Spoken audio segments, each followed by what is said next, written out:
And the thing is, I do believe there was talk about these things. I believe if we study history, the Confederates were able to shoot pterodactyls, back in the Civil War, and they spread these things out. Anybody can look it up online. Google it They yourself. spread these things out, and this is a historical fact. So, they spread this thing out, and it's got a huge winglet. It was a pterodactyl they shot. So, of course, these things have been around. Now, they went extinct, obviously, slowly, but surely. And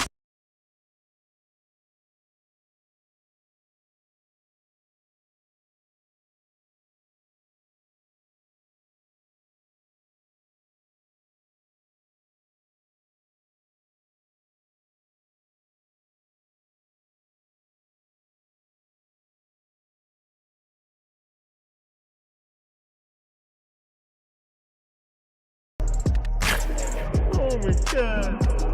Thank you, John Gleason, Godless engineer, for gifting me this.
What's up, heathens? I hope that y'all can hear me because my shit. Yep, y'all can hear me. Am I too loud? Is my audio just like blaring? No, I had it all the way up. Oh, you had it all the way up. Okay, just making sure. All right. What's up, heathens? Sorry, I gotta fix my mic there. What's up, heathens? How y'all doing? I'm the Godless Engineer, and I critically analyze apologist claims to give you the best arguments and information so that you can stand up and use your voice.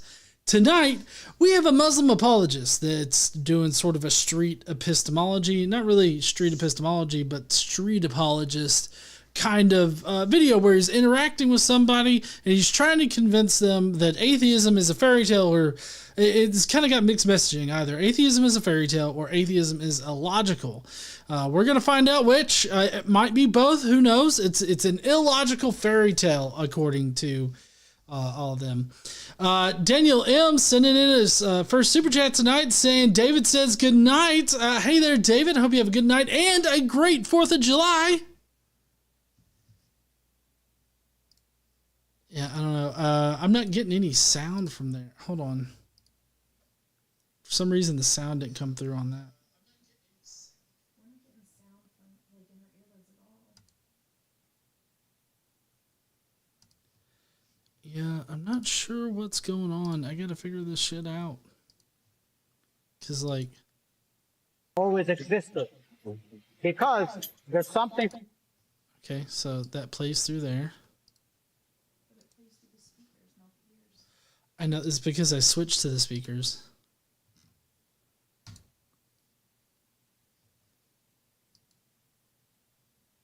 And now switching through the ears.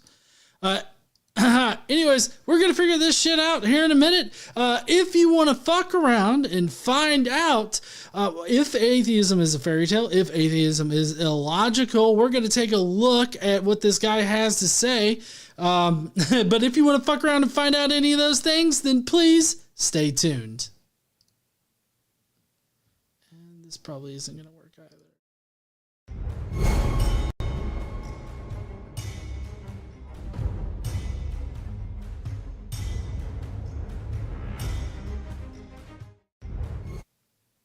Okay, so hold on, honey. Can I see the your earbud?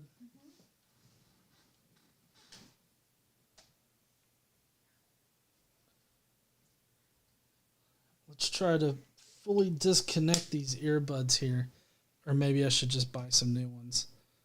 Well, don't you have a backup set?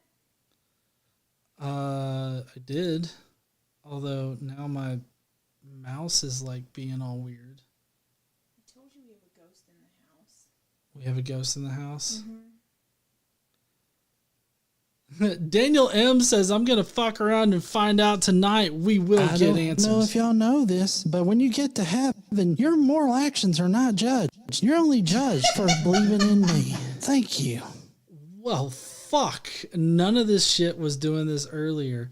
I think maybe the Bluetooth is oh, wait, hold on. I think it just cleared up a little bit. Okay, let's see if we can get Raycon. Okay, so we got two connected signals. There's something that always existed. Okay, I think we're good now. We just had to reconnect them. And the only way to really reconnect them is to put them back on their case and then pull them out again. We got Quentin Van Boven that says, sending in my weekly tithe. Damn, not 2 minutes into the stream, we have technical difficulties with G. Hey, this person just bought an express ticket to hell. Technical difficulties with GE. Perfect. Perfect. Nailed it. Okay, so Deus Ex Tomato asked, "Gee, did you break your computer?" You would think so, but I've always had on occasion I've had problems with Bluetooth on this computer. But in any case, okay, so I got that handled. What's up, heathens?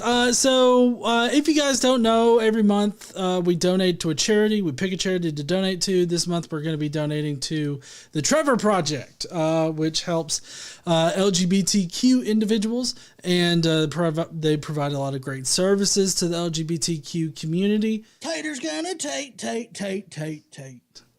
And so we're going to donate to the Trevor Project this month. Next month, we're going to be donating to the Transgender Law Center. So we definitely appreciate all the super chats that are coming in, like Too Young to Feel This Old, who says, "Oh boy, street apologists. I avoid street apologists like the plague. Unless I ever run into a street apologist for the Church of the Force, I bet they'd be dope." Yeah, I mean, I bet you they'd be pretty dope too. But so we're going to be donating to the Trevor Project this month. If you want to help us donate to that, then you can watch our videos, share our content, comment on our content. All those things help. But also sending in super chats as well as becoming part of the Skeptic Mafia. If you become part of the Skeptic Mafia, you can join in on monthly hangouts, which I think I'm probably due for a monthly hangout this month, which I think that I have pretty much... Is tomorrow the 1st? Tomorrow is the 1st. So we may be hanging out either tomorrow or Sunday, huh? Did I? I may have done. I know I've got a lot of IOUs out there though. But in any case, we'll probably do a hangout this weekend for the Skeptic Mafia. So if you want to become part of the Skeptic Mafia, join at the mafioso level, and you'll be able to hang out with me on our monthly meetings. We do that. There's sometimes Casey shows up. That's true. And then we also have a podcast that we put out on occasion where we cover political topics, and we're trying to get back on track with doing that like every week. But just shit comes up. We're busy. We got shit to do, and Casey's not an asshole. I love you, hun. But we're doing all that. So if you want to join the Skeptic Mafia, please do. All right. So tonight we're gonna have a little bit of a truncated stream. I'm not really feeling all that energized or whatnot. tonight I'm feeling a bit tired, so you know, I know that never works out well for me. So I know you know, Brocephus, he's already in the sack. He's tired too. He's actually been drinking all day, so that's why he's tired. I'm just tired because I've been working all day. She gave me side-eye for that. I've been working, programming, writing shit, going up and down the stairs. I've been doing stuff. I don't know why you gotta look at me like that. Anyways, so we're just gonna be doing some comments, some Twitter, well, mainly Twitter comments. We got some YouTube comments, but then we're gonna get directly into the video tonight. So, you know, we'll spend a little bit more time in the comment section, but after that, we're just going directly into the video. So let's go on ahead and get to the. We don't have Today I Learned. We just have comments of the day, but the Today I Learned is going to play. So it's Today I Learned that G doesn't prepare enough in time. Y'all got that. But now it's the Comments of the Day song. Comments of the Day. Prepare to face from yourself in the next week. Booyah! All right. So this guy right here, unknown, unkion. I initially read that as unknown, but damn my partial dyslexia or whatever I've fucking got that makes me misread shit. Unkion. I don't know what that's supposed to mean, but Unknown? why is it a 3 then? I have no idea. Anyways, he says, bruh, I don't think you have even a teeny bit of knowledge as compared to that guy, Sheikah Utman. Sheik, not Sheikah. Sheik Utman. So Unkion doesn't think that I have even the teeniest amount of knowledge as compared to that Sheik that was in the Muslim Ray Comfort video. I think the fact that the Muslim Ray Comfort there, Utman, I guess is his name, uses the same horrible tactics that Ray Comfort uses. I feel like I'm, whatever you want to classify me as long as I'm not that, I'm fine with it. So I could be the most ignorant motherfucker on this planet. As long as I'm not similar to that guy, I'm happy. So thank you there, Unkion. I don't know why your name is like that, but okay. Start off with some crazy shit. Most people don't understand how photons work. You dipshits. Photons are not light. They work as energy that makes system to shift to light. I'm not sure what he means by it makes system. I mean, photons, I mean, they have energy. Most don't know how photons work. Photons are not light. Photons are light. I mean, they have energy, but they are light. That makes system to shift to light. So, like, is it the photons, they construct a system where they shift into light? Like, is it like shifting gears? Like, does he think he's got 4 on the floor or something like that? And it's like, you know, 1 is like, you know, being excreted by the sun, shift down to 2, and it's like traveling through the universe, shift to 3, and it's like, oh shit, here comes the earth, shift to 4, quick, everybody turn to light now. And then that's when they turn to light. Maybe.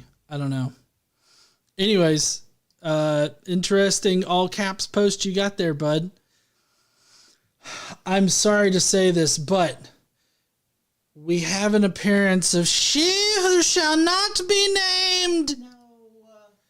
Jesus said we're either for him or against him. Which camp are you in?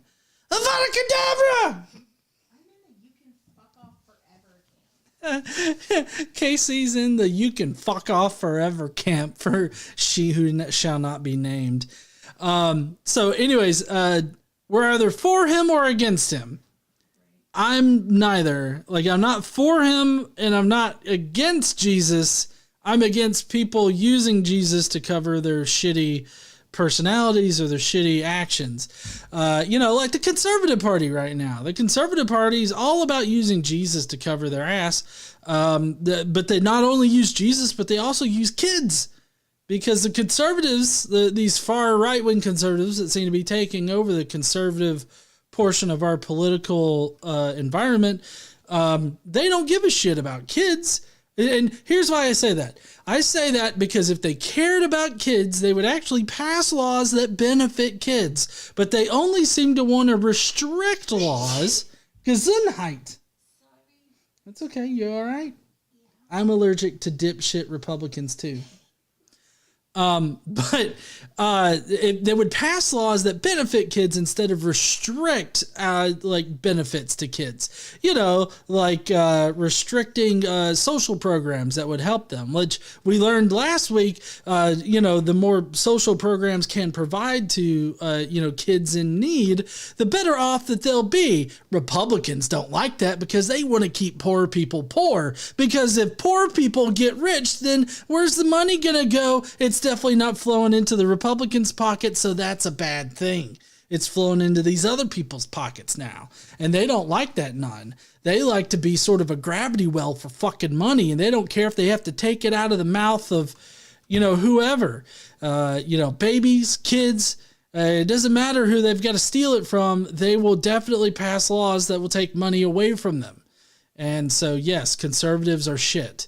But anyways, I'm not for or against the mythical person that is Jesus Christ, especially the kind of Jesus Christ that SJ believes in, because SJ is very much a literalist when it comes to the Bible. I believe that both mythicists and historicists alike can come together, form a union, and be against that particular Jesus as a historical figure. We both groups agree that is a mythical character that's in a book. So regardless of your position on the historicity of Jesus, the Jesus that SJ is talking about is definitely not real. So there you go. Anyways, be gone, she who shall not be named. And post it'll just go elsewhere. I used a totally different wand that Jimmy made me. I think it's so cool. Jimmy made me like 3 wands and he didn't charge me one.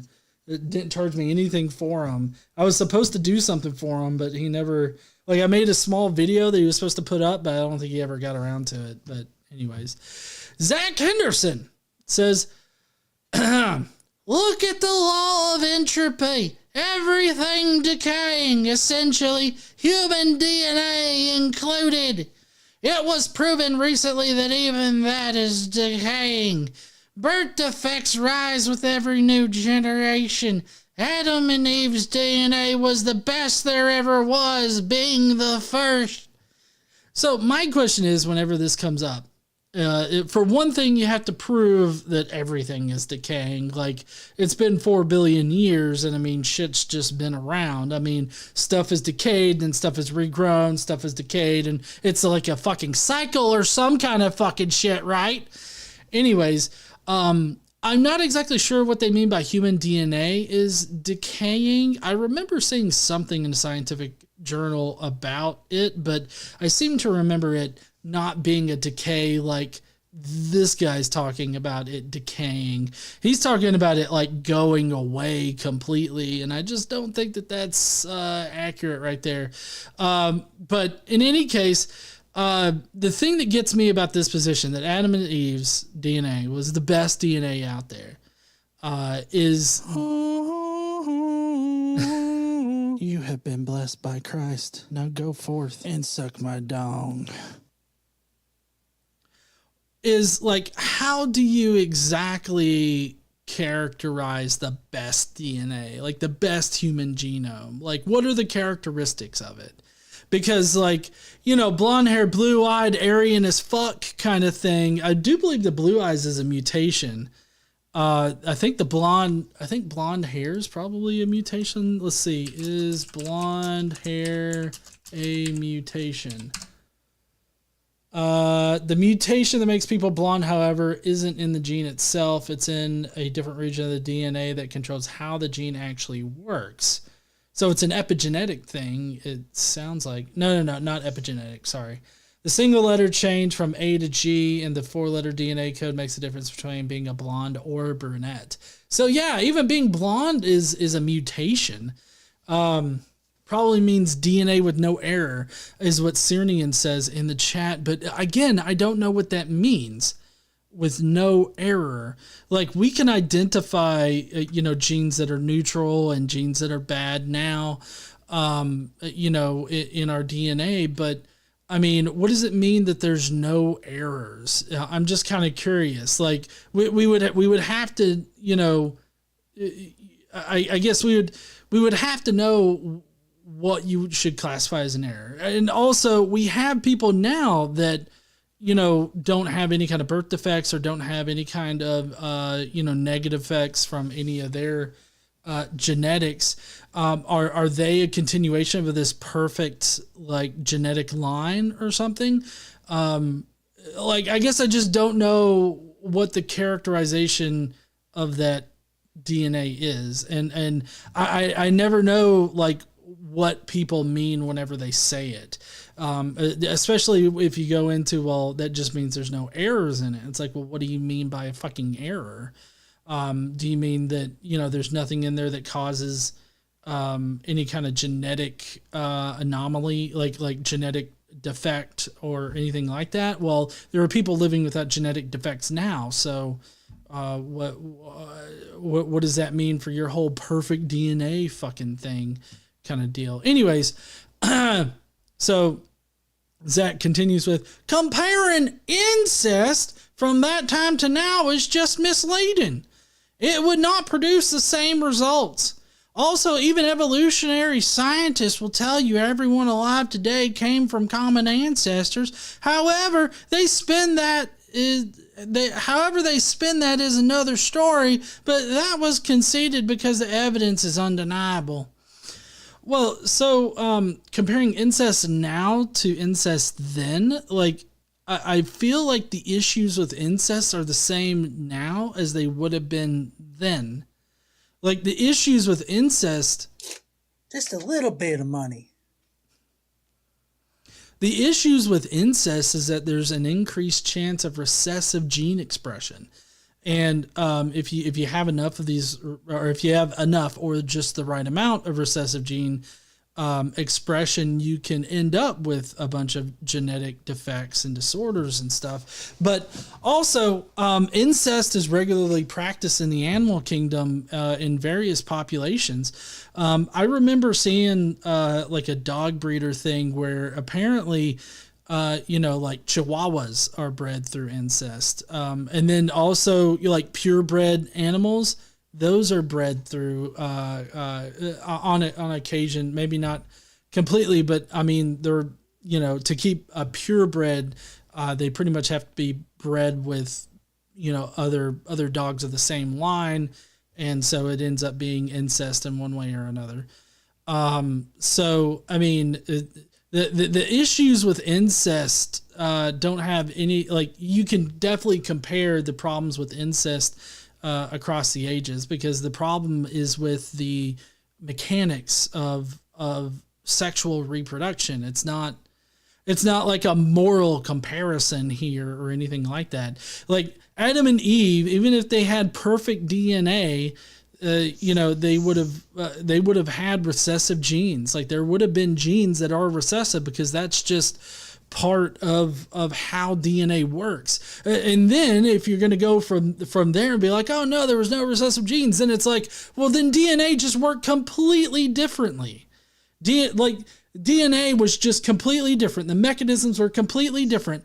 And, we don't have any evidence that DNA worked completely differently or was constructed completely differently, but it was completely different because of my Bible. So, I mean, there's several routes that you could go to justify like the incest in the Bible, but I just feel like the mechanics of sexual reproduction and how our DNA works and is copied and all of that, I feel like you really can't get around it all that easily because it just causes more questions.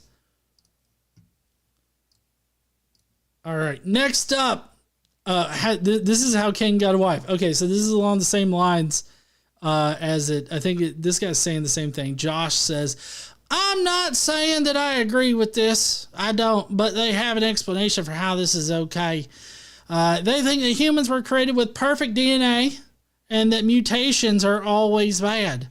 So essentially, they argue that the first humans hadn't had time to collect mutations yet, and therefore inbreeding was a problem for the first few generations, but after a few, exact numbers are never provided, generations of mutations built up enough that inbreeding became more dangerous.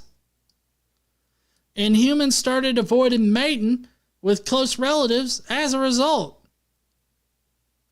When did that fucking happen? Because like all of like the royal lines in Europe all through the Middle Ages, they were cousin brother fucking. Like that didn't stop people. Like I mean, what? That incest didn't stop after a few generations. Like it was still fucking going on. I mean, I'm just saying. But we covered the perfect DNA thing. But the whole buildup of mutations, and I just don't understand what that would exactly mean, because you first have to have an idea of what perfect DNA is, and I think that I don't understand how DNA could hold no recessive genes. Maybe it's just because I'm a software engineer and not like a geneticist. I mean, obviously I'm just working off of my rudimentary understanding of how genetics works and all that, but I just don't understand what like a genetic sequence with like no recessive genes would look like necessarily. But also, if no recessive genes existed, then when Adam and Eve procreated, like, I guess maybe recessive genes could have come about at some point. But again, like if you just have like, no recessive genes in either parent and they're all dominant genes, like how does two dominant genes go again? Like that's why it doesn't make sense to me, because like whenever they mate and everything like that, like there's got to be like what one parent has to have a recessive for the other or something. I mean, in order for recessive genes to build up over time, like I just think that, I don't know. I mean, I really have no idea how all of that's supposed to work in magical fairy tale land that is the Bible. But anyways, thank you, Josh, for your comment. Next up is I don't know if y'all know this, but when you get to heaven, your moral actions are not judged. You're only judged for believing in me. Thank you. Huh? You're welcome. I don't know. Dragon Master sent in a super chat, but for some reason it's not showing up yet on my live chat. That's weird. Anyways, okay. So Assad Siddiqui says, in science, a theory remains a theory until it's not performed under controlled environment in a lab. There are many theories which will remain theories because we can't verify them. And so saying that Big Bang did actually occur is your arrogance. You have been blessed by Christ. Now go forth and suck my dong. You know what's weird? I remember seeing just a single super chat come through with no message attached to it. Let's see, Jester Lord of Fools says, if it was the best, why didn't they live the longest? That's true. I mean, there were later people that lived longer than Adam and Eve, I think. I mean, I believe Adam lived to be like 900 years old or some shit. J.R. Penn says God's checksum is in the Bible code. Maybe. In any case, a theory remains a theory until it's not performed under a controlled environment in a lab. I don't know what that means. Like, scientific theories remain scientific theories, but I mean, scientific theories are, pretty much as close to, fact as any idea can really become a fact. As far as like a scientific idea goes, scientific theories are normally backed up with, evidence and empirical evidence, observational evidence. Like, they're backed up with mountains of evidence that substantiate the scientific theory. So I don't know what it means for it to move past the theory, because I don't think that there's really anything past the theory. I know Sierney in the chat there said that theories explain laws, and I agree. Like, it's not like a scientific theory becomes a law. Like, that's not how that works. Because like, there's a theory of gravity, and we know that gravity is a fact. And then there's the law of gravity. So I mean, which is the law of gravity is a mathematical representation of gravity. It's how you calculate gravity.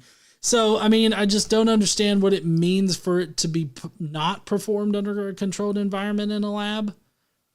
Like, that's just part of being a repeatable thing. Anyways, there are many theories which will remain theories, but we can't verify them. Or because we can't verify them.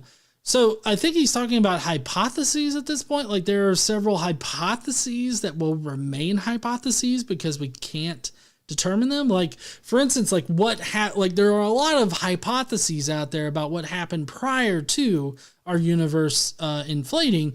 And I don't think that we'll ever move past hypothesis on that, because I'm not sure if we'll ever have enough evidence to move it to like the scientific theory of pre-Big Bang structure or anything like that. So, I mean, that's one example of hypotheses staying hypotheses. But anyways, and so saying that Big Bang did actually occur is your arrogance. No, I mean, we got pictures of the Big Bang happening. Well, we got pictures of the inflation of the universe through the cosmic microwave background radiation. We actually, have a picture of it. We've been able to take a picture of it, of the inflation event, as it's occurring so long ago. So, I mean, I don't know what you mean by it's my arrogance. I'm not being arrogant. I'm just relaying the scientific theory behind the inflation of the universe. I don't know what the fuck he's talking about. Anyways, I'm just an asshole over here, the biggest asshole that y'all have ever seen. I'm bigger than any black hole out there. Ministry of Arguments says, this is probably the most woke atheist channel on the internet. Not many left, but I like this one. Hey, you know what? I'll take that. Like, I'm perfectly fine with that. I'll be the wokest atheist channel out here. Although, I mean, I do feel like there are plenty of other woke atheist channels. Like, I don't think that I'm the most woke. Like, what do they call it? BreadTube? Oh yeah, BreadTube is way more woke. BreadTube is way more woke. BreadTube is fucking crazy. Jesus loves the little with the children. Maybe a little too much. Daniel M. says, I hold the hypothesis that it could be dangerous if we ever discover how the Big Bang started. I mean, maybe. I don't know. I'm not sure how that could be dangerous, but, it could be, I guess. But anyways, all right. The somewhat most woke of the not wokest channels out there. Here we've got a shithead, Eric Hovind. Eric Hovind is a shithead. I don't know why some people out there proceed to like interact with Eric Hovind without just like being shitty to him. Like, I don't know how else to do it. I mean, of course, who's that? Ben Shitler? Shitty Ben. I've had cordial conversations with him, so I guess I can understand that. Anyways, Eric Hovind says the morals of society will shift and change, but what God declared in His Word will stand forever. What? Like the Word of God, at least the interpretation of it has changed a lot. Also, we don't know how the Bible was changed prior to the 3rd century. Like, we don't have like extensive manuscripts from prior to the 3rd century. And I believe it probably was even the 4th century before we had full ass manuscripts. As like from the 300s, I think, is as far back as we can go. So, you know, with the Gospels being written at the end of the 1st century, you know, you have such a long time. Jesus loves the little children, maybe a little too much. There's such a long time in there for there to be a lot of changes. And now we can actually tell the frequency of changes after the 300s, after the 4th century. And they start thinning out, you know, as literacy improves, as the printing press is invented and everything like that, and as the Bible is more widely circulated, you see it becoming more and more consistent with with fewer and fewer changes. And what we know is that prior to that, there's no way that it was less, right? Like there's no way that there were fewer amount of changes prior to the 3rd century than after it. So it's not like there's a bump, right? There's definitely a whole lot more changes that were happening prior to that, just because of the amount of changes that we can detect from the 4th century onward. So, I mean, as just far as His Word as it's written down, that's changed a lot. But as far as like the moral foundation of Christianity, that's also changed a lot over the centuries. Because if you think about it, like they were justifying slavery with the Bible until, you know, like what, the 1900s, sometime in the early 20th century. Like they were still justifying that kind of shit then. I mean, I remember back in like fucking 2012 or 2010 or something like that, there was a preacher that was using the Bible to make a case for segregation in fucking 2012. So that was 10 years. Fuck, that was 10, 11 years ago. Jesus Christ. So I mean, I don't think that you want to say that God's word will stand forever, because it's wrong on a few levels. But also, if you want to say that, you would have to agree that women should not hold jobs. They should only be in the home, and they should be bought and sold like they were cattle, because that's in the Bible too, that women are bought and sold. Another thing is that they essentially have no rights. No consent is ever considered for women. I'm wondering if Eric Hovind would agree to, you know, that women should be bought and sold.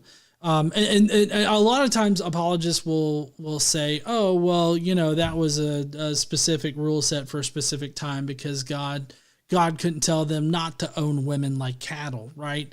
And it's like, how fucking ridiculous is your God that he can't, like, he could tell how encrusted to make his temple and how to decorate his temple, down to the materials that are used and the exact placement of all the diamonds to make it ribbed for his pleasure. Like, how can he do that? But he also cannot say, hey, don't own women. They're like people too, you know? Yeah, don't purchase women. Of course, you know, he has Jacob, who he later, you know, naked wrestled in the desert and grabbed his dick and named him Israel.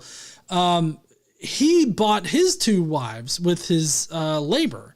And those 2 wives came with 2 servant women who turned into Jacob's concubines, with which he fucked all of them, got all of them pregnant, and had a whole fuck ton of kids. Well, like 12. 12 tribes of Israel. And so it just, there's that, and then there's the sexual slavery that takes place in the Bible. There's also the other kinds of slavery that take place in the Bible. The justifications for slavery that take place in history because of the Bible. So, I mean, there's just a lot of problems that I wouldn't like get behind the Bible and be like, yeah, Bible never changes except when it has to because of society. Anyways, all right, so there's shithead number 2. We're going to move on to this shithead. Kaya Masters, Sister Inferior. So, I don't know if this is a real person, but they said, here's what you ghouls don't understand. I will accept one 10-year-old forced to give birth to her father's child every year to stop 30K plus other abortions. So basically, she would be perfectly fine with a father raping their 10-year-old daughter and forcing them to have a child every single year.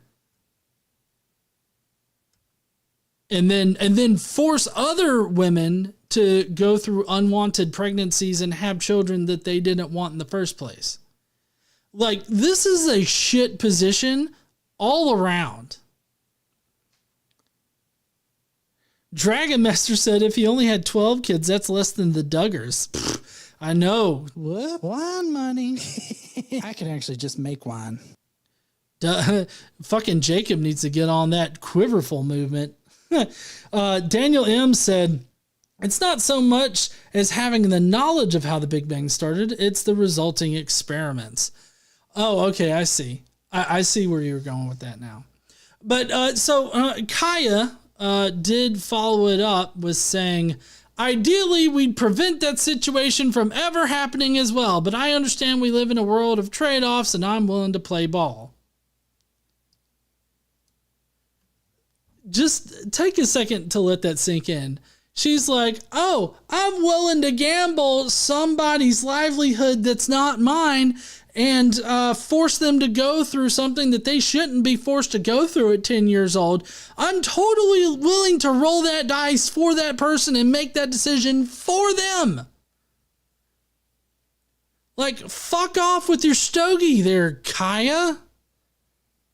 Shit. I don't think it's a real person. And then we've got the grand finale for the comments, then we'll get to the video. Coach Tommy Tubba shit. I know, I hate him too. So Tommy, he put out this thing. I think he's our representative, isn't he? I mean, he's Alabama representative, but yeah. Oh, senator. Okay, sorry. He's a senator. Anyways, he's a senator, and he says, broadband is vital for the success of our rural communities and for our entire country, our economy. Great to see Alabama receive crucial funds to boost ongoing broadband efforts. I mean, yeah. I mean, like, it's great that we're getting money to extend broadband and provide it to people that need broadband because, I mean, internet connection now is like a utility. I mean, it is a utility. I think that, you know, everybody should have access to it in one way or another.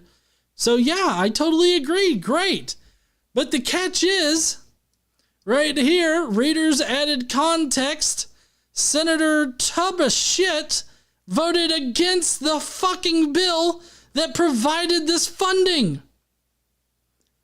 I loved it when Biden talked about this Tubba shit. Because he's like, he voted against it and he's praising for it. And then he does his little cross thing, like, you know, like God give me strength kind of, I guess, maybe. And so it's like, what the fuck? I mean, Tuberville is literally shitting on the floor and then praising that the janitor's coming by to clean up his own shit. Like, I don't understand how he thinks he can get off. Like, I know that Tubba shit does not know how the government works because he's made that painfully obvious in other statements that he's made. He doesn't know how the government works. Do you think he didn't know that his vote was public? like that his vote wouldn't be posted. And it's like, those who were for the bill, these right here, those who were against it, fucking Tommy Tubber shit. Like, I think that he didn't know people would know he voted against it. Of course, generally they hide behind this whole thing of, well, I supported that, but, you know, I didn't support the other portions of it, which were like feeding homeless kids or something. You know, we don't want to create dependency here. That's not what Jesus taught.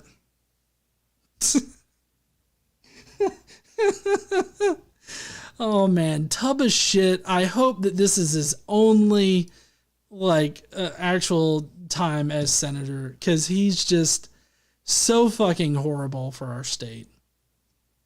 Anyways, that's going to be it for the comments tonight. Looks like we got J Mike down there in the comments. Hey there, J Mike. So we're about to go into a Muslim apologist trying to prove that atheism is a fairy tale, or it's illogical, or both.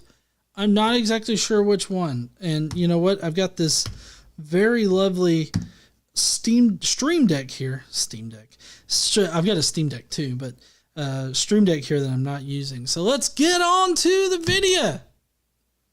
I gotta fix my fucking transition because it's cool as shit. Anyways, all right. So guy on the right there's the Muslim apologist. Guy on the left is the, I guess, atheist. I don't know if he's an atheist. I mean, he talks like he's an atheist. So until, you know, shown otherwise, I guess we can just assume that he's an atheist. Anyways, huh? What the hell was what noise? I don't know. Is the pipe settling? Maybe they're cooling down from this god-awful hell heat that we've had. No, it's still not cooling down outside. Are you crazy? I mean, I guess it feels like it's under 100 now. It's under 100, so we're cool. Barely, and it's dark. Yeah, I know. It's gonna take a while for that energy to like seep off, or to dissipate, not seep, but you know, dissipate. All right, so we're gonna get into this Muslim apologist, you know, basically proving that you know, atheism is ridiculous. So hold on, I gotta fix something on my other deal here. Hold on 1 second.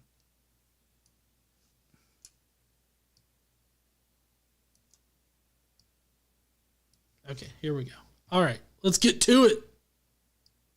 Dependent existence is proof that there's something that always existed. Because there's something come from nothing. Well, I mean, I don't know. Okay, so I don't know if you could really understand him there. I read off of the transcript to prepare for this. Okay, I had ChatGPT read the transcript, but basically he's asking, like, does something come from nothing? And obviously that's a bit of a misunderstanding of the principle of the inflation of the universe. And you have to understand, like, the quantum mechanics that go into the explanation of the inflation of the universe. So at least the best explanation. There's multiple different explanations, and not all of them require, like, this quote unquote nothingness, you know, to have been at the beginning. But what he's talking about here is the inflation of the universe coming from a quantum scalar field that fluctuated from a false vacuum state into a true vacuum state. When a quantum scalar field does that, it releases an immense amount of energy, and that inflates the universe. The thing, though, about quantum scalar fields, or the quantum mechanics in general, is that it works differently than, like, you know, the normal universe does. On a quantum scale, things operate a little bit weird. But basically, there's a fluctuation in electrical charge, like in a quantum vacuum, right? And so there's never, like, when he says nothing, he means absolutely nothing, right? Just nothing at all. And the thing is that the scientific version of nothing is different than just absolute nothing. Scientific nothing still has an electrical charge, so things can still happen inside this space of nothing. As long as it still has an electrical charge, things can happen. I don't know this, but when you get to heaven, your moral actions are not judged. You're only judged for believing in me. Thank you. The electrical charge that resides in this quantum nothing is still able to produce something. So it's not like these apologists regularly think about it. Daniel M says, gotta point out the Muslim apologist has an awesome beard. I mean, normally the Muslim apologists, they either have this really ungodly long beard or it's, nice and well kept like this guy. I do agree. He's got a nice beard. I'm sure he's a lovely person when he's not talking about atheism. Let's think about it. Nothing is the absence of everything. Can the absence of everything produce something? Again, if we're talking about the quantum mechanics of nothingness, yes, it can. There are virtual particles, which are basically phasing in and out of our reality, right? And so they seem to pop in and out of existence, but it's really just, basically energy state changes and everything like that. But these fluctuations that occur in the nothingness that exists is a very real thing, and it can definitely cause a universe to inflate out of like nothing.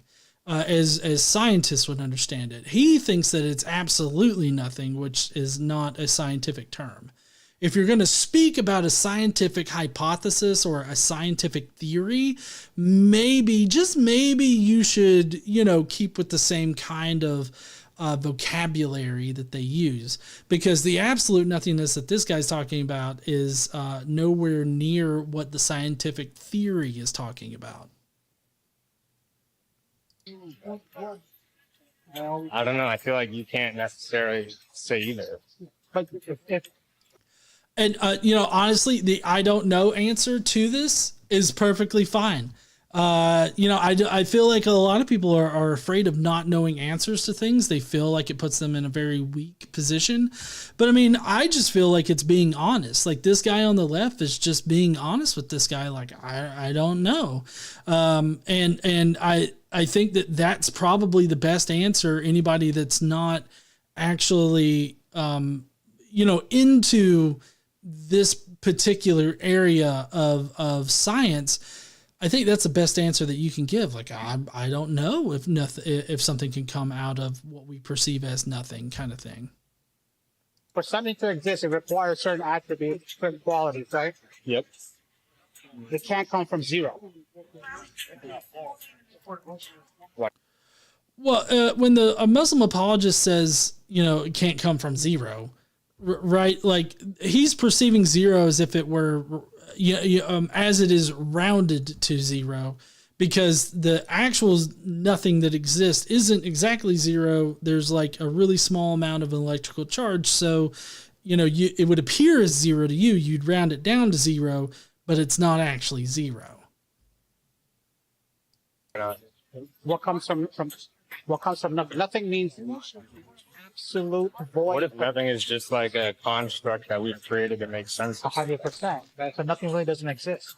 If nothing doesn't exist, then something that doesn't exist can't produce something, cannot cause something else to exist. Okay. Which means there always had to be something there. Okay. I see. Logical fallacy. You have been blessed by Christ. Now go forth and suck my dong. Dragon Master said, I prefer I don't know to a wizard did it. So already this guy is providing a false dichotomy here, because it's either absolute nothing exists or like, from his perspective, my God did it is basically where he's going with this. And the absolute nothing doesn't exist, but the nothing in science, that the scientific hypothesis of the inflation event that I talked to, the quantum explanation for the inflation event, that isn't nothing as this guy would describe it, but it is a scientific nothing. So the scientific nothing can exist. That's something that can occur. So yeah, I mean, the thing that has always existed has just been the fabric of reality, or maybe, whatever quantum layer there is to, our reality always existed. So yeah. All right. Exactly.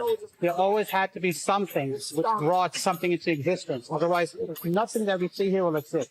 Okay. I feel like this is just a Muslim apologist building up to a circular argument, begging the question, because he just seems to automatically assume that there was, this something out there that caused the universe to be created or to inflate. He doesn't consider nature to be that something, just like, nature interacting with itself, or nature just naturing.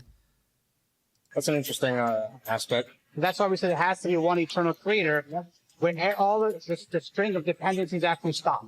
Okay. Right? The string of dependencies have to stop at a creator, but what happened before the creator created everything?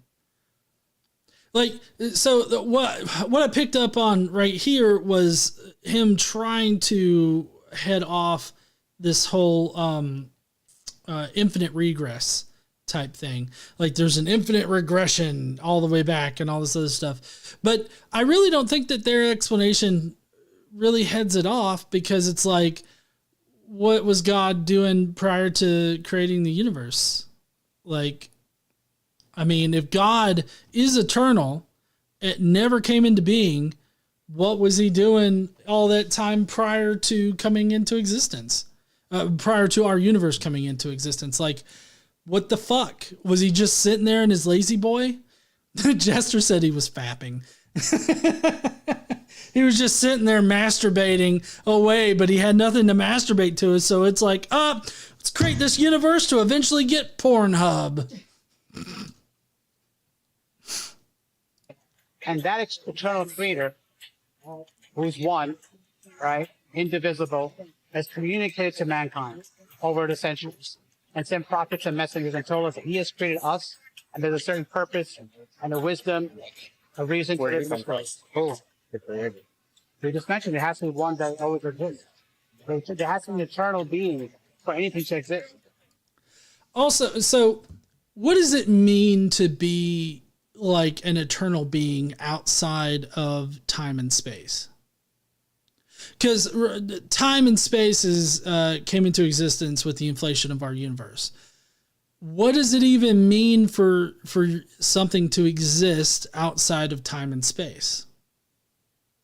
Right? I don't know what that means. For like a sentient being to exist outside of time and space, like the fabric of reality, existing outside of it, or like the quantum layer of this reality existing outside of time and space. Like, I'm not even sure if I can grasp what exactly that means, but I don't know what it means for an eternal creator to exist. And it goes back to my original question of what the fuck was he doing prior to creating our universe? If he's eternal, that means that there's literally an infinite regression of eternity, like behind him, because he's eternal, that gets us to, the point that he's at, where inflation of the universe. Also, he kind of puts a lot of stock into Islam, as you can tell. Like, he's like, God interacted with his people on earth.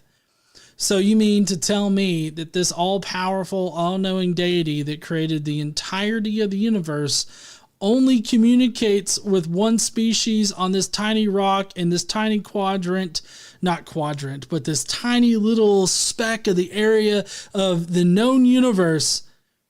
He has a personal relationship with those motherfuckers.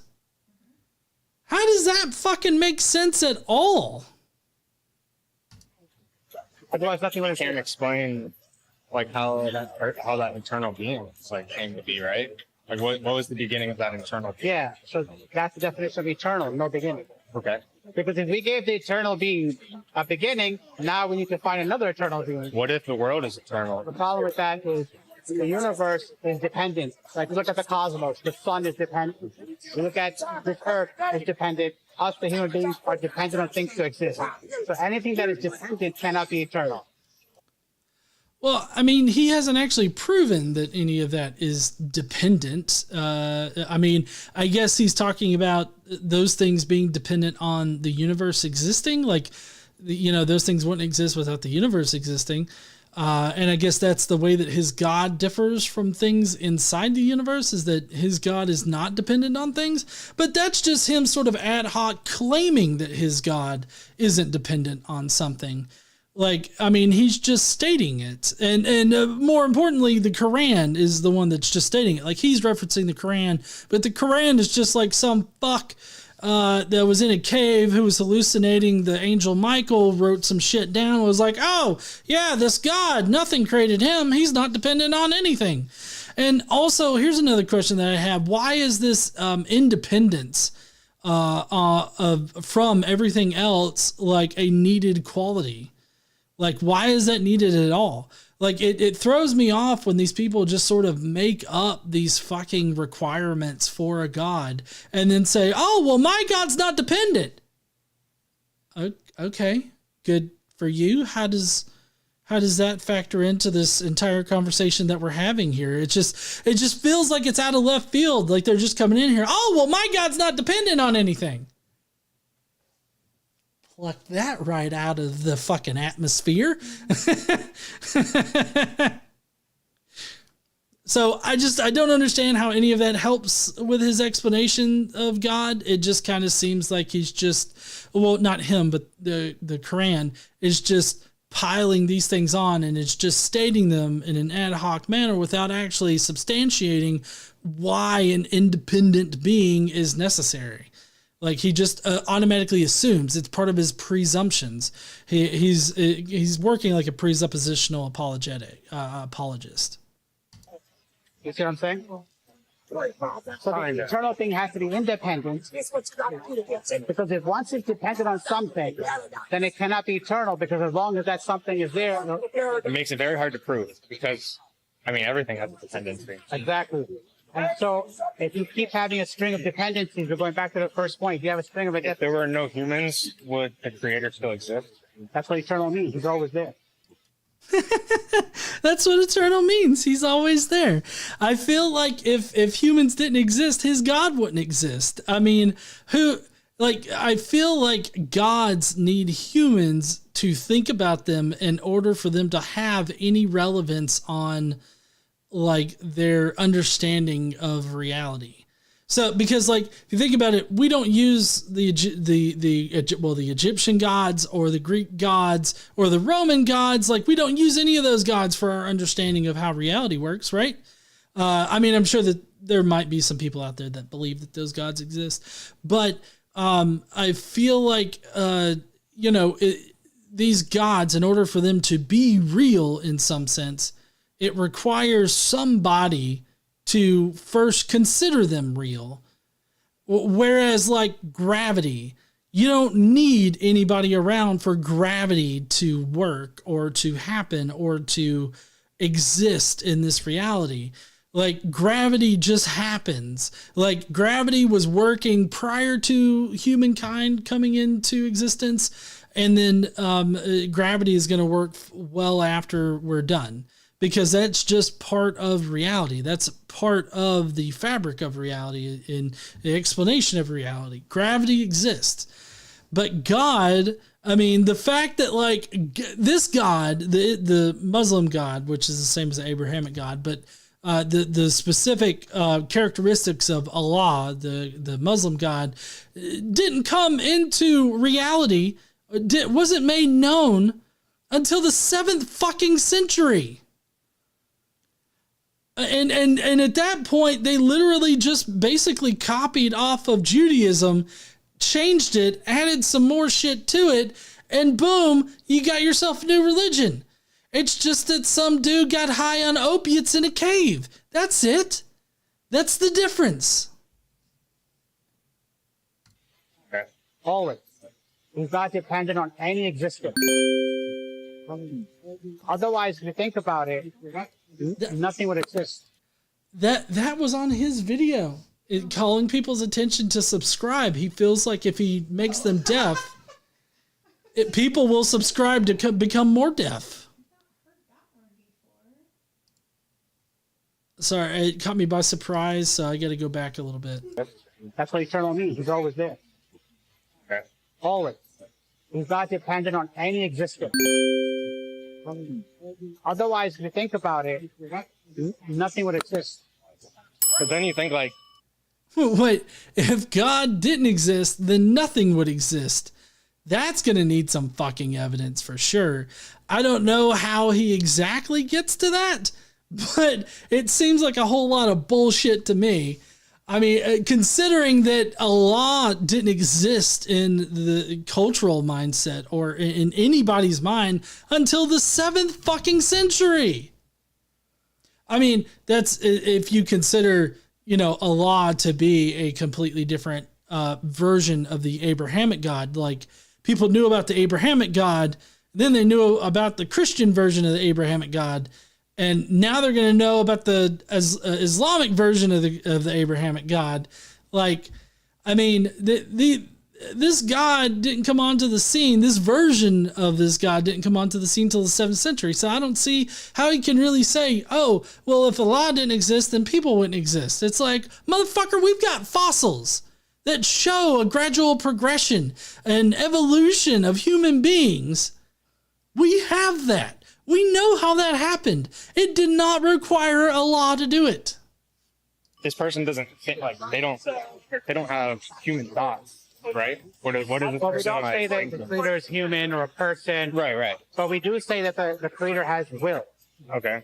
Because if he's going to create and things exist, that requires will, right? Like, for example, if you look at this book, why is this gold and not pink? You tell me. Someone made a decision, a choice. Okay. That choice reflects a decision, which reflects a will. Okay. So if we see that there are certain laws of the universe, you have the law of gravity, right? You have laws of physics. Yep. These laws are choices that have been made. They're laws, which means someone made these decisions and choices, which represents will. Well, one caveat I'll put to this is that the laws as we know them, like the law of gravity and all the other scientific laws that we have, those are descriptions of natural phenomena.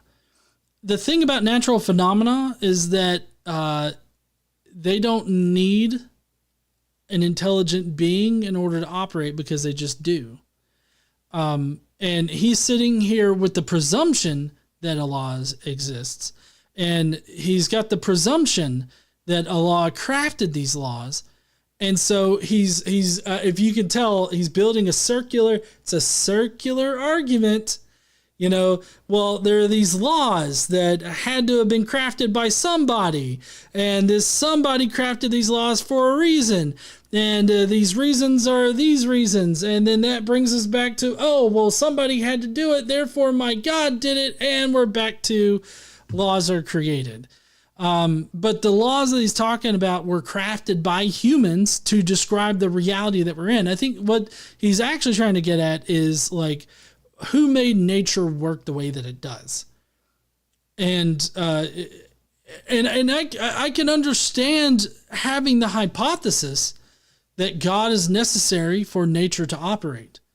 But the problem is that you have to actually prove that God is necessary for nature to operate. And the sad fact is that neither Christian apologists nor Islamic apologists have proven that. Nobody has proven that nature needs a God in order to operate. And until they can do that, this is just going to be a moot point. And it's going to expose how he's begging the question to this guy that's asking him questions. Okay. So the creator has will, and the creator has knowledge. That if you look at the universe that's built, it can't be built out of ignorance. It has to require knowledge. But this knowledgeable, willing creator has communicated to mankind and said, this is why I've created you. Okay. This is what I want you to do on earth. I'm That's your. what Muhammad. So this is what all the prophets. Okay. Abraham, Moses, Jesus Christ, they all brought God's revelation telling mankind what God wanted us to do on earth. So, I mean, I get it that God operated through prophets, but why did he have to operate through prophets? I'm just kind of curious. Like, if God's all powerful, he could have just done it. I mean, he did it before, right? With like Moses, you've got Moses and you've got Jacob. I mean, God naked wrestled Jacob and grabbed his dick in the desert. So, I mean, at some point, God was just like, you know what? I'm just going to DoorDash all this shit. Like, he's going to call it in. And so, like, I get that he's saying that all these people brought God's word, but I feel like the problem here is that he's just presuming that these people were bringing God's word when there's nothing to distinguish these people bringing God's word from just crazy ass people making shit up. Like, there's no justification whatsoever for these people not to just be making shit up that they want God to say. And that's what's unconvincing to me. It's like, I get it that you think that these people brought God's word, but how do you know it was God's word?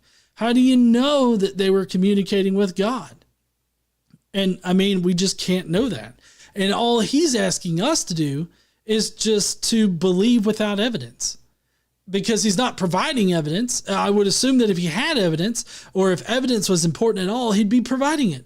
But all he's doing basically is gesturing at everything and being like, look at the trees!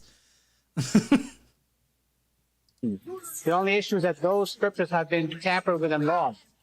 So God sent the last and final prophet, his prophet Muhammad, and God promised to preserve this Quran. It's called the Quran until the day of judgment.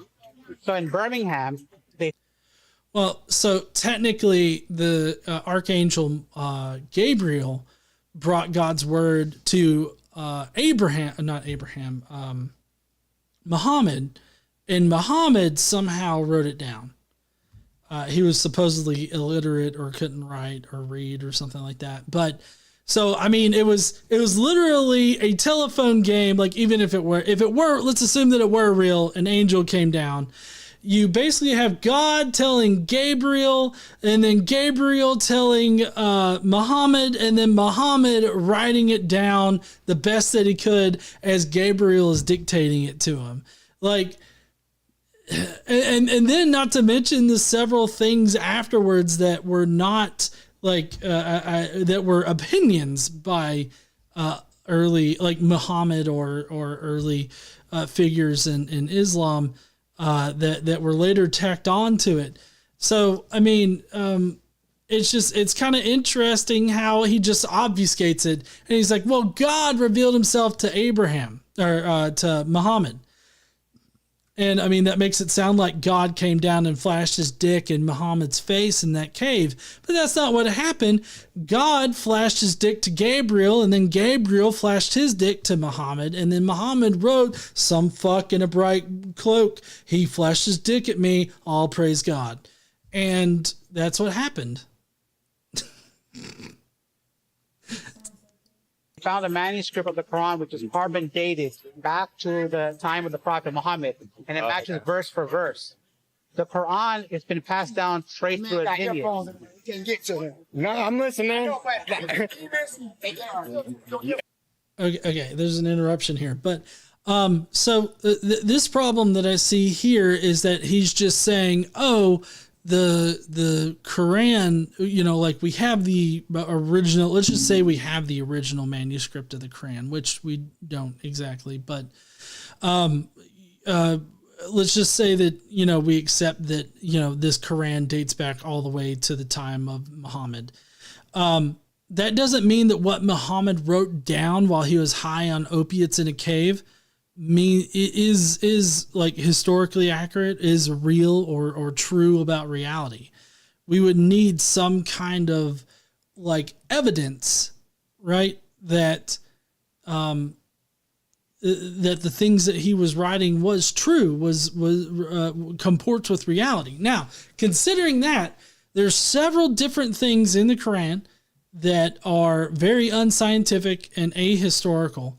The ahistorical stuff in the Quran that's like specific to the Quran are various things. I actually had a list done up here.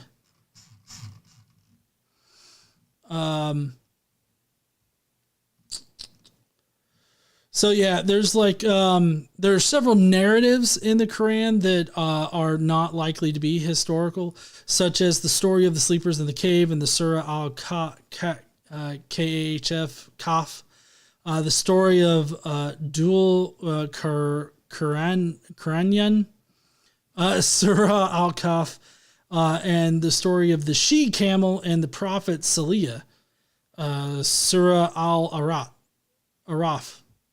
And then there's other events of that nature that's specific to the Quran that are not historical. And then let's get into the anti-scientific claims of the Quran.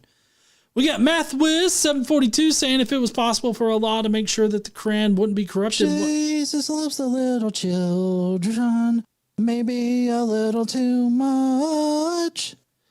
Why did he allow all of his previous revelations to become corrupted? That's a good question. I don't know why he would have allowed that, but apparently that's what happened. But so there are several ascientific things or non-scientific things about the Quran. Of course, there's the creation of the universe, right?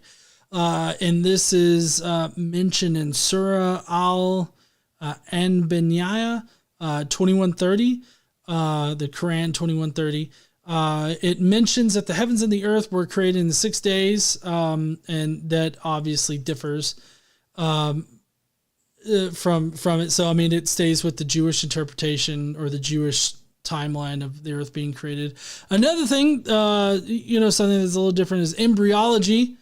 The Quran represents how human embryos develop a bit differently than how they actually develop. And the way that the Quran portrays it is that the bones develop first and then the muscles are laid upon the bones and it goes from there. But in actuality, let's see, bones and muscles develop from different types of tissue through complex processes. Bones form through ossification, while the muscles derive from mesodermal tissue and are not directly attached to the bones during the early stages. So there's a big difference. The stages of embryonic development are different. Because in the Quran, it mentions the creation of a clot, then it's followed by like a lump of flesh. But this is not the correct understanding as we in our modern sense. Also, the Quran implies a simultaneous creation of all bodily systems in an embryo, while embryology shows a gradual and sequential development of organs and structures. And then there's gender determination, which I know everybody's like, yeah, gender. But we've got in the Quran 53:45-46, it implies that the determination of a child's gender occurs through the sperm of the male parent. So it's the male parent that determines the gender according to the Quran. But in reality, due to, sexual reproduction, we know that it's both parents' genes as they combine that determines gender, sex, not gender, but sex. So, I mean, and that can often fuck up, but in any case, that's not something to be, it's not that it shouldn't be discussed right now, but it's just not the topic of this live stream tonight. So, I mean, he wants to say, oh, well, the Quran has an uninterrupted, transmission throughout time. Okay, well, that doesn't mean what it says in it is, it does comport with reality. You have to prove that the Quran comports with reality, and I feel like there's plenty of evidence that shows that it's not. You ain't had a big phone, what they call Satan, in their language, the chin, will be getting out into your soul. So keep them in or keep them out? Keep them in? Okay. Okay. All right. Okay. Where were we? Oh, man. Crazy people. You get all kinds, right? So, I forgot. I don't know. Yeah. So okay. So we're talking about So God sent every prophet a messenger, right?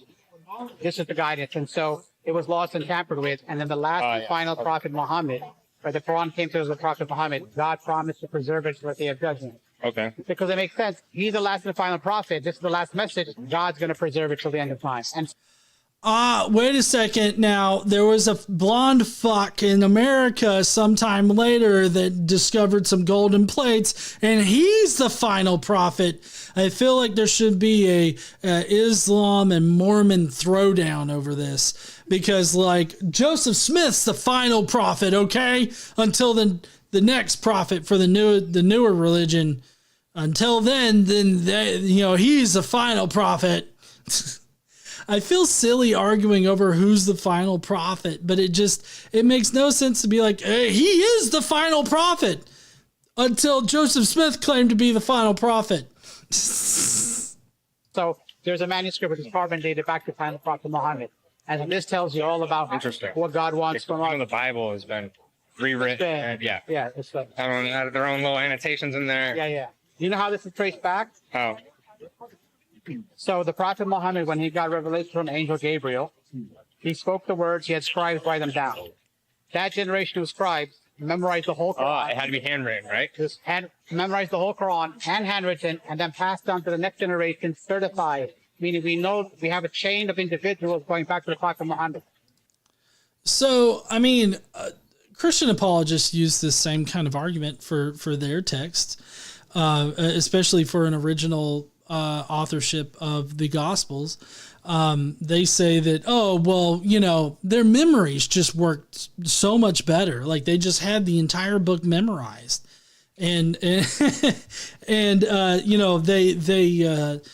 had these perfect memories to where they only had to memorize it once, and it was memorized for the rest of their lives and all this other stuff. And because their memories work so much better than the memories of people now, we could totally trust that they wrote things down correctly. All of this doesn't even touch on the fact that what's written in the Quran doesn't comport with reality. And that's the problem that I have with the Quran. It doesn't comport with reality. Like the shit that's in the Quran, regardless of where it comes from, does not match what we observe in our day-to-day lives. How is it useful to us? How do you justify shit that doesn't make sense? You see this guy right here, Noah? He's memorized all 6,000 plus verses of the Quran. Whoa. He has a chain that goes back to the prophet Muhammad. So we have not just one chain.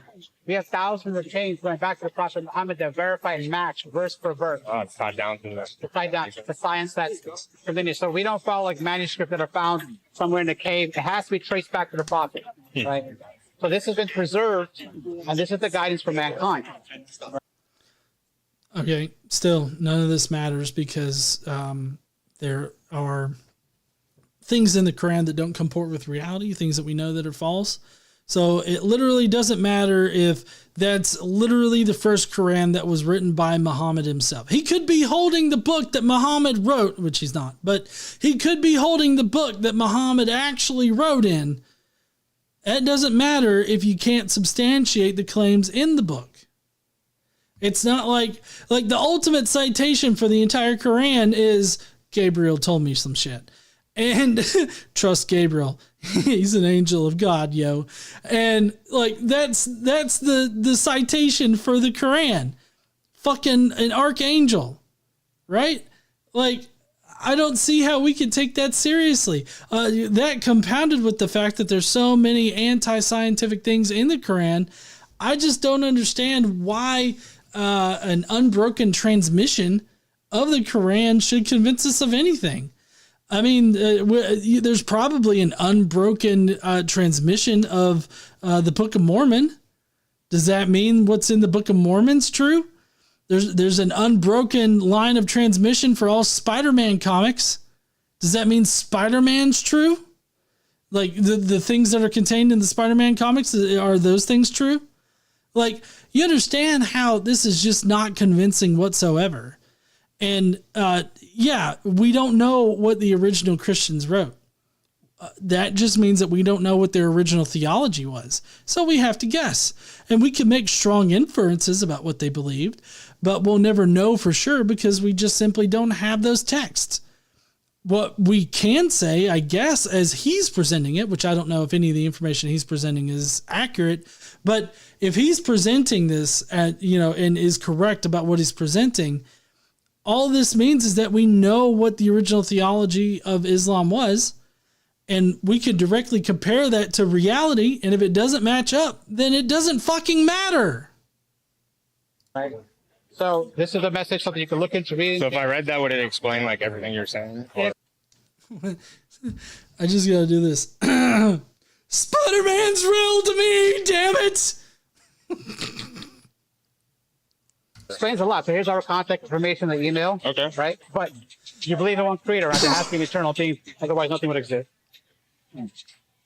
You could consider it, right? I could consider it. Yeah, consider it, yeah. No, I mean, that's a begging the question right there. That entire statement was begging the question. He's like, oh, but you now agree that nothing would exist unless there's a creator. And I mean, he's obviously starting from his conclusion, and he's working an argument that just leads to his conclusion, which is a circular argument. And so if you have more questions, and read up. And, Sweet, I will. Yeah, all right? I'm Like, Jake. Dude, that guy got a free Quran. No shit. I think it says free Quran here. Like, damn, that's pretty cool. I mean, I wouldn't read it. Like, I don't even know why I'm like, damn, I want a Quran. Like, I don't want a Quran. I mean, if I want a Quran, I'll go out and I'll fucking buy one, I guess. Or I'll probably just get it on Kindle or something. But I mean, there are free like online Qurans. But in any case, yeah. So that's pretty much it. That's where the video ends. Let's head back to the main screen here. So basically, what I got out of this was just that nothing would exist without God. Nothing can come from nothing. Which is a misunderstanding of the scientific idea of nothing, but we'll move past that.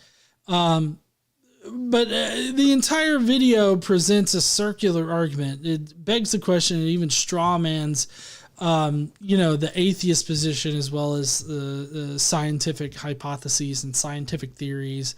So, I mean, there's just fallacies galore throughout this entire thing, but mainly it's the circular logic and the begging of the question that really kind of gets me.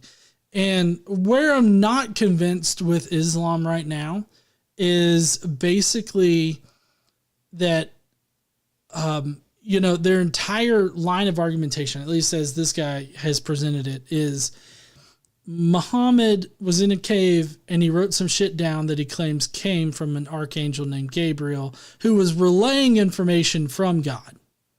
Okay. If that's true, then what this archangel says should comport with reality. Like it should match up with what reality is. And what we find is that the Quran does not match up with reality. Like it matches up with reality as best as like the Hebrew Bible does or the Christian Bible does. I mean, it is no more accurate than those particular Bibles those particular texts, because both of those texts make non-scientific claims. They both claim things work one way when they actually don't. So I don't see the Quran as being as any more reliable for, relaying anything in reality than as, the Bible or the Hebrew Bible. So it doesn't seem to really help us out at all in our investigation of reality. So there's no way that the Quran can represent reality is where I'm getting to. So, I mean, I feel like it's rather ridiculous to base your entire argument on, trust me, bro, Muhammad wrote it and he got it directly from Gabriel. Can y'all imagine, like in the cave, like Muhammad's hitting the pipe and he sees Gabriel and Gabriel's like, all right, I'm going to talk really slow and close up in your ear. Okay. Now I want you to write down everything. It starts with, call me Ishmael. I think, isn't that how Moby Dick starts out? Call me Ishmael.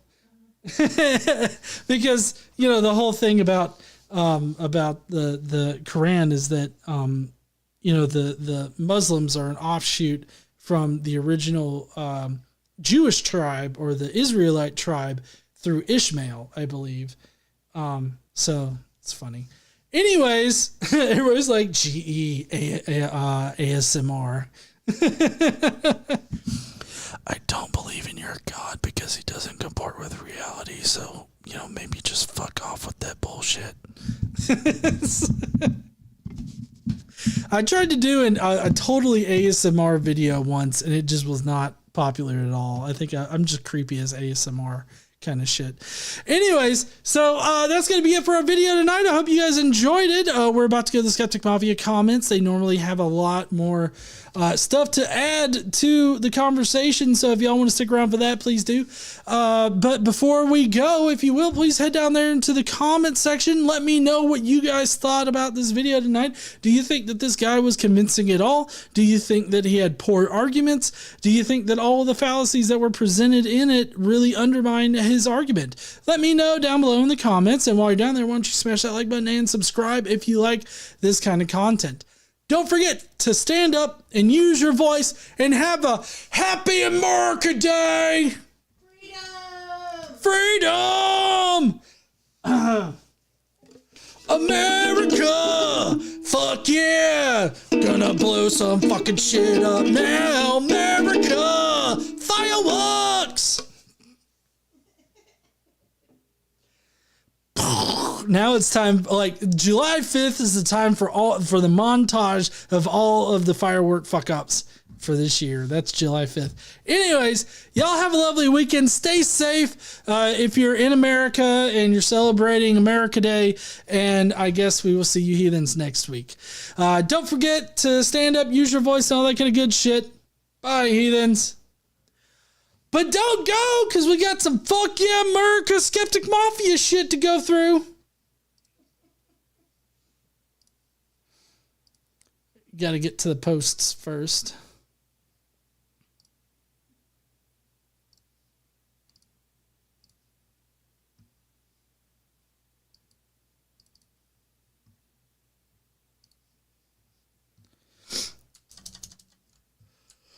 Ooh, sorry, hold on. I told y'all, I just totally drained of energy right now. I know that y'all probably can't tell.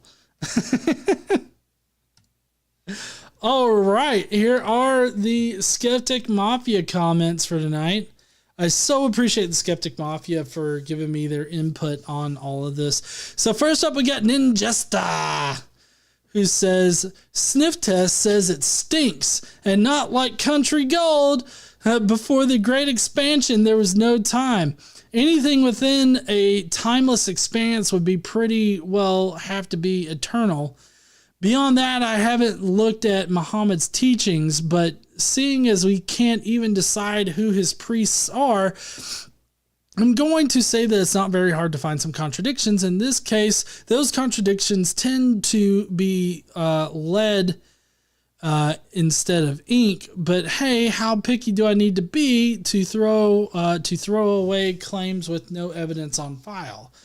Now, I do feel like, they haven't provided evidence. Like the most evidence this guy provided tonight was just gesturing broadly at the entire universe. It was like, God did it. Look at the trees. Is basically what he did. Thank you so much there, Ninjester. And then we got, hey, you all. Or wait, no, sorry. We got Brahms List. I'm not sure what their name is, but anyways,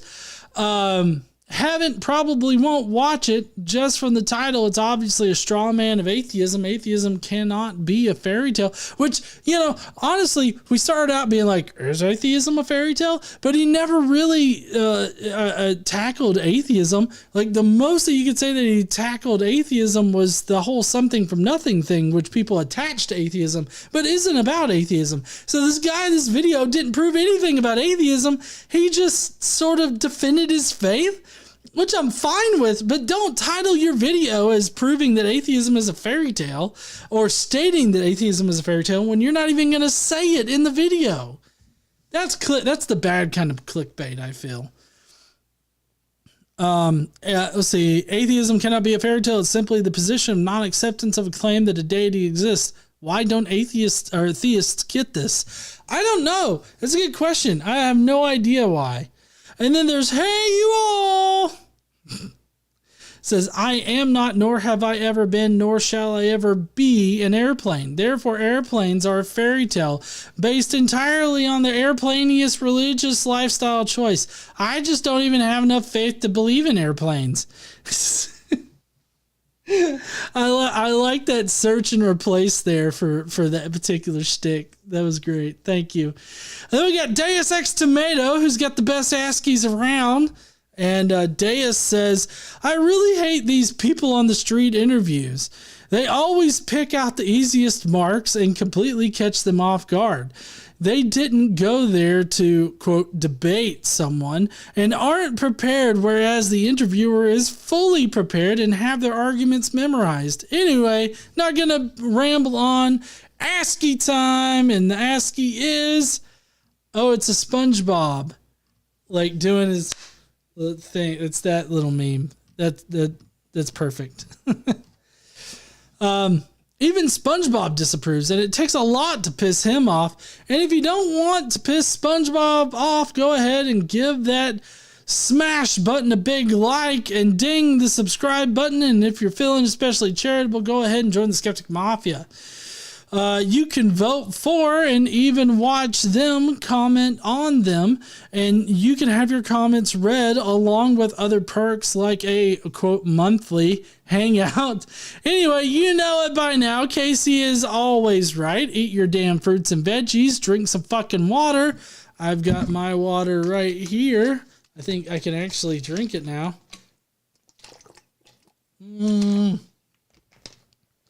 Yummy. Let's see, drink some fucking water, and tomatoes are goddamn delicious.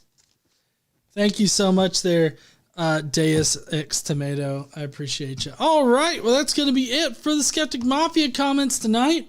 Really appreciate those members that decided to have something to say. And, I think that's going to be it. Brian Gandy in the comment section just started. Dragon Master said, look at my nuts. I feel like that's probably what Gabriel said to Muhammad in the cave. It's like, hey, Gabriel, look at these nuts. These are fucking big, aren't they? Woo! All right, now, so it starts like this. Call me Ishmael. Anyways, so we're going to be going out. I've got video games to play, and Casey has TV to watch. So well, I'm going to play some video games while we both watch some TV. Some Suits. I think we're currently on Suits, so we're going to watch some of that. Anyways, y'all have a lovely weekend, and we will see you heathens later. Don't forget to stand up, use your voice, and all that kind of good shit. Bye, heathens.